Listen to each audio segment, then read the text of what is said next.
जब आप इस महल को देखने आते हैं तो यहाँ पर आपको सामने गोल्फ कोर्स दिखाई देगा। उन सीढ़ियों के ऊपर भी दो प्रतिमाएं बनी हुई है। एक दोस्तों अंदर वीडियोग्राफी और फिल्मिंग प्रतिबंधित थी।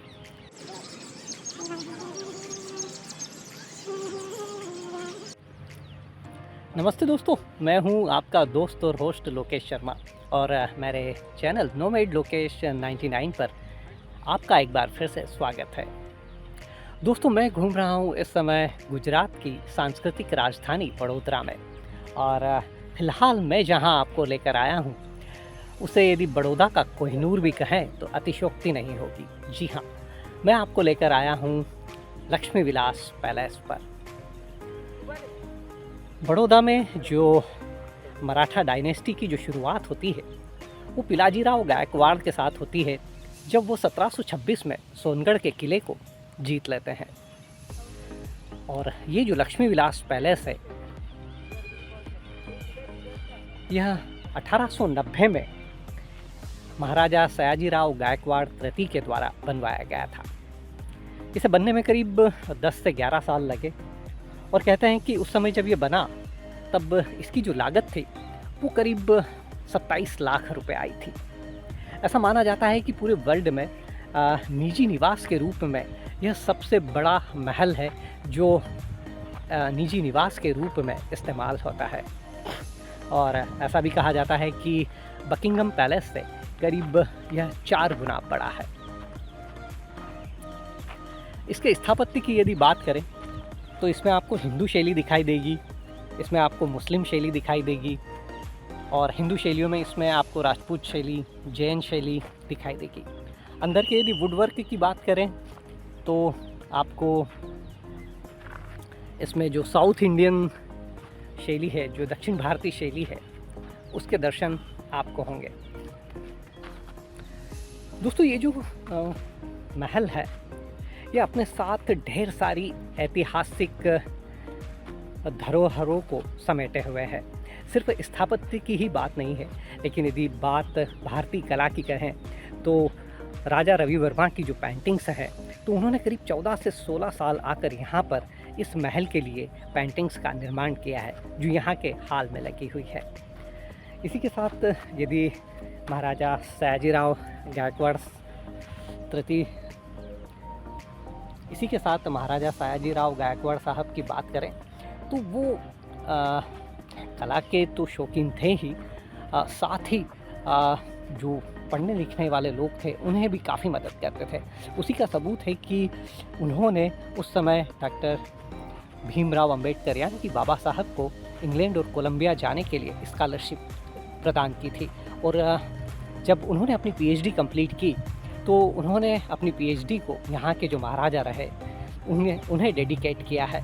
तो राजा केवल स्थापत्य में ही बिलीव नहीं करते थे, उनका ये भरोसा होता था कि जो उनके समय में जो प्रजा रहे वह भी उतनी ही सुखी और खुश रहे। और वैसे भी जो गायकवाड़ डायनेस्टी रही है उनके बारे में ऐसा कहा जाता है कि एक टैगलाइन है कि जिन तक और जिन घर, यानी कि जो घोड़े की जो जिन होती है उसे ही वो अपना घर मानते थे और उसे ही वो अपना तख्त मानते थे। इसीलिए यहाँ जो अंदर महल में जो गादी है वो बड़ी सिंपल है। उस गादी का इस्तेमाल अमूमन राजारोहण के लिए, जब राजारोहण होता था, जो शपथ ग्रहण होता है जिसे कहें, कि केवल उस समय वो इस्तेमाल होती थी। उसके बाद उस पर कोई बैठता नहीं था और वह बेहद सिंपल है।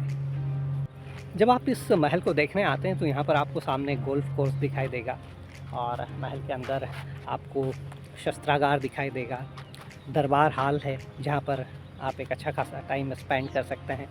और यदि बाहर से आप इसके स्थापत्य को देखने का प्रयास करें तो ये बिल्कुल ऐसा लगता है जैसे इतना सुव्यवस्थित और इतना खूबसूरत है कि जो बच्चों के या टाई हाउस होते हैं या किताबों में या कॉमिक्स में जो जिस तरह की जो चीज़ें दिखती हैं, कितनी सुंदरता के साथ इन सारी चीज़ों को डिज़ाइन किया गया। इतनी हाइट पर इतने छोटे छोटे झरोके, इस स्थापत्य को देखकर ऐसा लगता है कि जैसे आप किसी दूसरी ही दुनिया में आ गए हों। और बरबस ही उस समय के जीवन की जो झांकी है वो चलचित्र के रूप में आपकी आंखों के सामने घूमने लगती है। किस तरह से उस समय लोगों का जीवन रहा होगा, किस समय कैसे रजवाड़ों का लाइफ स्टाइल है वो रहा होगा, यह सब इन जगह को देखकर बरबस ही आपकी आंखों के सामने घूमने लगता है। दोस्तों, अंदर का टूर करके मैं आ चुका हूँ। एक अच्छी चीज़ जो मिलती है वो यहाँ पे आपको इसका ऑडियो टूर मिल जाता है, जो कि इसके टिकट में ही इंक्लूड है। यह जो ऑडियो टूर है आपको बताता है इस महल की वैभवशाली गाथा की कहानी। क्रम से आपको गाइड करता है कि पहले आपको कहाँ जाना है, फिर कहाँ जाना है, फिर कहाँ जाना है, और पूरे महल से आपका परिचय कराता है। जब आप अंदर एंटर करते हैं तो सबसे पहले बताता है कि यहाँ से आपको अंदर एंटर करना है। जब आप एंट्री लेते हैं तो पर्टिकुलर उस हाल में जो स्थापत्य हैं, जो इटली के कलाकार के द्वारा जो प्रतिमाएं स्थापित है उनके बारे में बताता है। और दोस्तों, फ़िलहाल मैं लक्ष्मी विलास पैलेस के बाहर हूँ और मैं शूट कर रहा था, लेकिन बीच में मुझे आगरा से आए हुए राजकुमार, ये भी राजकुमार हैं और ये भी राजकुमार है, तो दोनों मुझे मिल गए हैं। और कहते हैं ना कि जहाँ जहाँ भी इस तरह से जो लोगों से मुलाकात होती है, कहीं ना कहीं उनसे एक बॉन्डिंग हो जाती है, उनसे एक फैमिली जैसा रिलेशन हो जाता है, क्योंकि वो मुझे सब्सक्राइब करते हैं और मुझे मोटिवेट करते हैं कहीं ना कहीं कि मैं इस तरह के वीडियोस बनाता रहूं। अब देखते हैं अगली बार राजकुमार से आगरा में मुलाकात होती है कहीं और, जरूर होगी साहब, क्योंकि आगरा का टूर मेरा बचा हुआ है। Okay, thank you. और दोस्तों, आपको मैं अंदर के बारे में थोड़ा सा बताता चलूँ। वैसे तो यदि आप यदि इसे विज़िट करेंगे तो यहाँ का जो ऑडियो टूर है वो आपको कंप्लीट गाइड कर देगा, लेकिन यदि सपोज़ आप वडोदरा नहीं आते हैं और आपका मन है कि लक्ष्मी विलास पैलेस को अंदर से देखा जाए, तो आइए मैं आपको इस सफ़र पर लेकर चलता हूँ।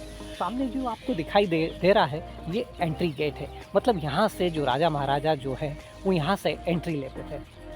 वो जो हॉल है उसमें इटालियन मोज़ेक लगा हुआ है। साथ ही जो ऑडियो टूर है वो बताता है कि जो इटालियन आर्किटेक्ट था उसकी बनाई हुई जो फज़िए नाम बताया गया है, तो उसके द्वारा बनाई गई काफ़ी सारी प्रतिमाएं दोनों तरफ लगी है।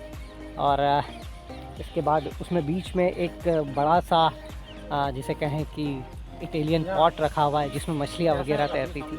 जब आप उससे थोड़ा सा आगे चलते हैं तो एक पहले मंजिल की ओर जा रही हैं सीढ़ियाँ, जो कि अभी परिवार के द्वारा निजी निवास के रूप में काम में आती है। वहाँ आपकी एंट्री संभव नहीं है, लेकिन उसी हाल में काफ़ी सारी चीज़ें हैं। उन सीढ़ियों के ऊपर भी दो प्रतिमाएं बनी हुई है, एक शिकारी की है और एक पंडित की है। साथ ही जब उसमें आप ऊपर चढ़ते हैं तो एक मोर दिखाई देगा आपको, जिसमें की सोने की नक्काशी का काम किया गया है। और जब आप उससे आगे चलते हैं तो आप पहुंच जाते हैं प्रताप शस्त्रागार में। ये इस महल का बड़ा ख़ास हिस्सा है। चूँकि मैं इतिहास का विद्यार्थी रहा हूँ और मुझे इतिहास में और उस समय जो युद्ध है, उस समय का जो सारी जो चीज़ें हैं उसमें बड़ा मज़ा आता है, तो मैंने बड़ी बारीकी से उन सारी चीज़ों को देखा है। उसमें आपको औरंगज़ेब की तलवार दिखाई देगी, उसमें ये दिखाई देगा कि किस तरह से हाथियों को नियंत्रण में करने के लिए जो उपकरण है वो दिखाई देंगे। उस समय की बनी हुई सोने और चांदी की जो छोटी तोपें हैं वो दिखाई देगी। इसके अलावा एक नागिन तलवार दिखाई देगी। उसके बारे में ऐसा आप कहते हैं कि उसका जो शेप है वो नागिन जैसा होता था और उसकी जो धार है वो इतनी तीखी होती थी कि यदि किसी पर अटैक किया जाए तो उसे पता भी नहीं चलता था कि उसका कब काम तमाम हो गया, और उसे जहर के पानी में डुबा कर रखते थे ताकि छूते के साथ ही जो सामने वाला जो दुश्मन होता था वो पानी भी नहीं मांगता था। तो इस तरह की तलवारें रखी हुई हैं। साथ ही उसमें एक बंदूक भी आपको दिखाई देगी, छोटी सी बंदूक है, और जिसके बारे में मतलब उसी तरह की बंदूक से जो अमेरिकी राष्ट्रपति है उन्हें गोली मारी गई थी, इस तरह से बताता है ये जो ऑडियो टूर है। और आपको तलवार के बारे में बता दिया मैंने, आपको बंदूक के बारे में बता दिया। इसके अलावा उसमें एक वो तलवार है जो जिसकी जो मूठ है वो हाथी दांत की है। साथ ही एक तलवार वो है जिसमें दुर्गा के जो सारे रूप हैं वो बने हुए, सबसे पहले आपको वही दिखाई देती है उस ऑडियो टूर में। तो इस तरह से ये चीज़ें हैं। इसके अलावा आपको महाराणा प्रताप और शिवाजी की एक छोटी-छोटी प्रतिमाएँ दिखाई देती है। तो ओवरऑल जो ये शस्त्रागार है, एक बेहद व्यवस्थित तरीके से बना हुआ है और ये बताता है उस समय की समृद्ध और ऐतिहासिक और वैभवशाली परंपरा को कि जो डायनेस्टी है वो अपना शासन अ, बनाए रखने के लिए किस तरह से साजो सामान के साथ तैयार रहती थी। इसी में एक बगनखा भी दिखाया गया है। यह उसी तरह का बगनखा है जिसके बारे में ऑडियो टूर आपको कहता है कि शिवाजी ने किस तरह से अफजल खां का वध किया था। जब अफजल खां ने उन्हें धोखा देने की कोशिश की, उन्हें अपने गले लगाया और उनकी पीठ में जब छुरा भोंकना चाहा तो उसी बगनखे को पहनकर शिवाजी ने अफजल खां का वध किया था। तो इस तरह की ढेरों चीज़ों को समेटे हुए है यह प्रताप शस्त्रागार। जब आप इससे बाहर निकलते हैं, कॉरिडोर में आते हैं, तो उस ज़माने में सोचिए दोस्तों, ये 1890 में यह महल पूरा हो चुका था, लेकिन उस ज़माने में भी इस महल में बनी हुई एक लिफ्ट लगी हुई है जो आज भी दिखाई देती है। इसके अलावा और भी काफ़ी सारी चीज़ें हैं जो बरबस ही आपका मन मोह लेगी। इसके अलावा जो डायनेस्टी के जो वंशज हुए हैं उनकी काफ़ी सारी जो प्रतिमाएं, जो पेंटिंग्स हैं वो और उनके फ़ोटोग्राफ्स वो आपको यहाँ पर दिखाई देंगे। इसके बाद ऑडियो टूर आपको लेकर जाता है यहाँ के दरबार हाल की ओर। मैं थोड़ा सा कंफ्यूज हो रहा हूँ। उससे पहले आपको वो लेकर जाएगा गादी हाल की ओर। गादी हाल में आपको एक तो जो राज्यारोहण होता है तो उस परंपरा को निभाने के लिए यहाँ पर वो गादी है। गादी बेहद सिंपल रूप में है, लेकिन वो सिंपल रूप में इसीलिए है क्योंकि जो मराठा डायनेस्टी थी उनका ऐसा मानना था कि सबसे पहले प्रजा का हित, इसलिए वो सबसे सरल और सिंपल रूप में है। इसके अलावा उसी गादी हाल में करीब जो फेमस राजा रवि वर्मा हुए हैं उनकी 6 पेंटिंग्स लगी हुई है। इनमें फेमस जो माँ सरस्वती और माँ लक्ष्मी की जो फेमस पेंटिंग्स है जो आपको जगह जगह दिखाई देंगी, वो यहाँ पर इस गादी हाल में लगी हुई है सामने की ओर। इसके अलावा कंस माया और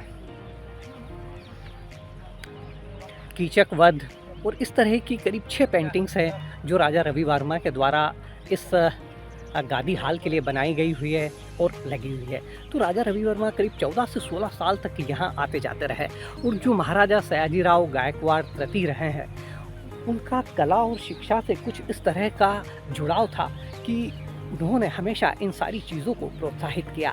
बाबा साहब अम्बेडकर को उन्होंने फेलोशिप दी, स्कॉलरशिप दी और जिसके चलते डॉक्टर अम्बेडकर ने जो अपनी पीएचडी है उन्हें डेडिकेट की थी।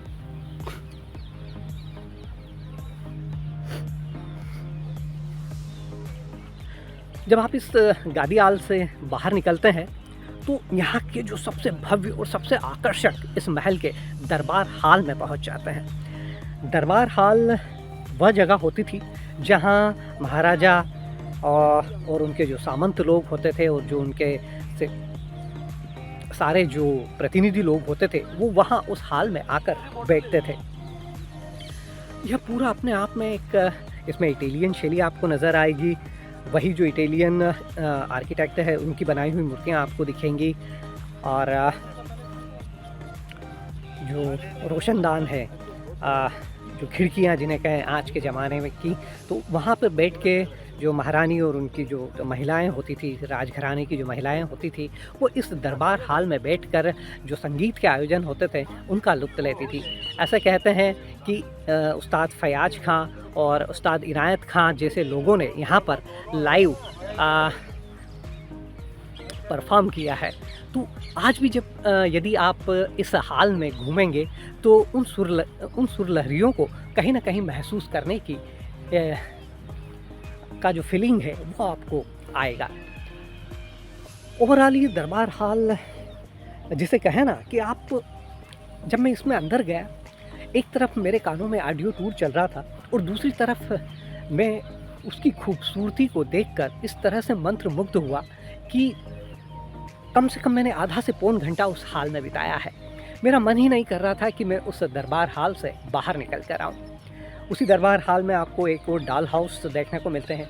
आजकल हम जो हमारी बेटियों के लिए जिस तरह से छोटे छोटे जो डॉल हाउस जो मिलते हैं खिलौनों के सेंस में, वहाँ पर आपको लकड़ी के डॉल हाउस दिखाई देंगे। और इसी के साथ जो मैंने आपको पहले बताया कि जिन तख्त और जिन घर, मतलब जो गायकवाड़ जो डायनेस्टी रही है, जो मराठा डायनेस्टी रही है, उनका ये बिलीव रहा है कि हमेशा जो उनका जो घर है वो घोड़े की जिन होती है और उनका जो तख्त है वो भी घोड़े की जिन होती है। मतलब कि वो अपनी प्रजा के संरक्षण के लिए हमेशा तत्पर रहते थे। और इस तरह से ये दरबार हाल पूरी तरह से खुद को रिप्रेजेंट करता है। इसके चाहे आप इसकी टाइल देखिए, चाहे आप इनकी दीवारों पर लगी हुई पेंटिंग्स देखिए, इसमें लगी हुई मूर्तियों को देखिए, ये बरबस ही ऐसा लगेगा आपको कि जैसे आप उस युग में पहुंच गए हों।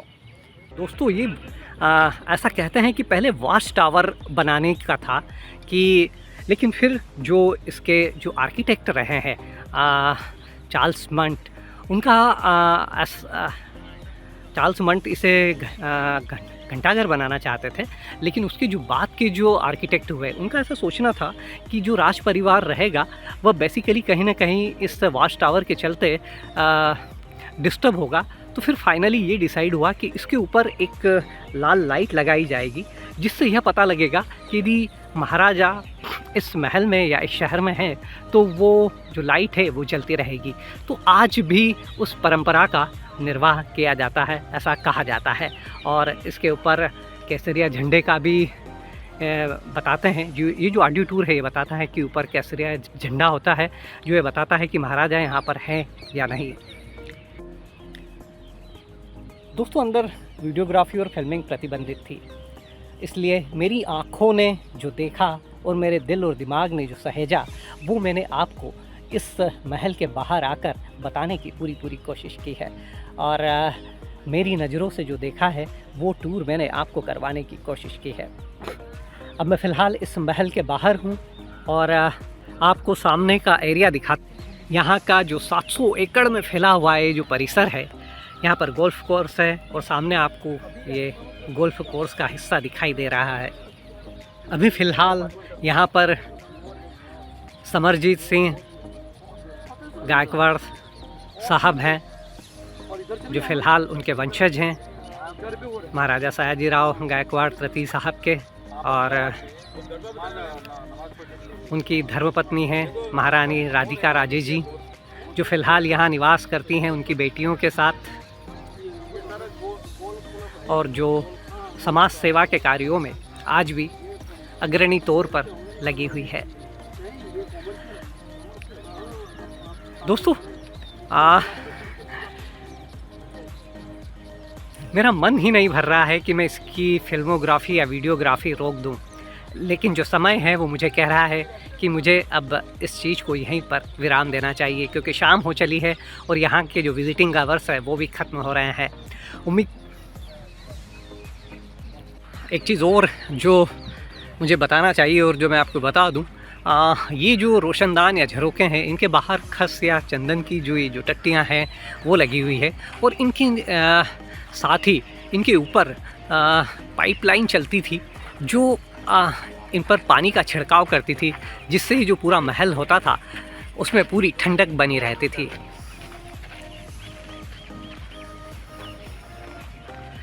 तो आई थिंक एक 30 मिनट से लेकर 1 घंटे के व्लॉग में इसे समेटना ना काफ़ी होता है, लेकिन फिर भी मेरी कोशिश रही कि मैंने आपके लिए ज़्यादा से ज़्यादा जानकारियाँ जुटाई है और ज़्यादा से ज़्यादा चीज़ों को बताने की कोशिश की है।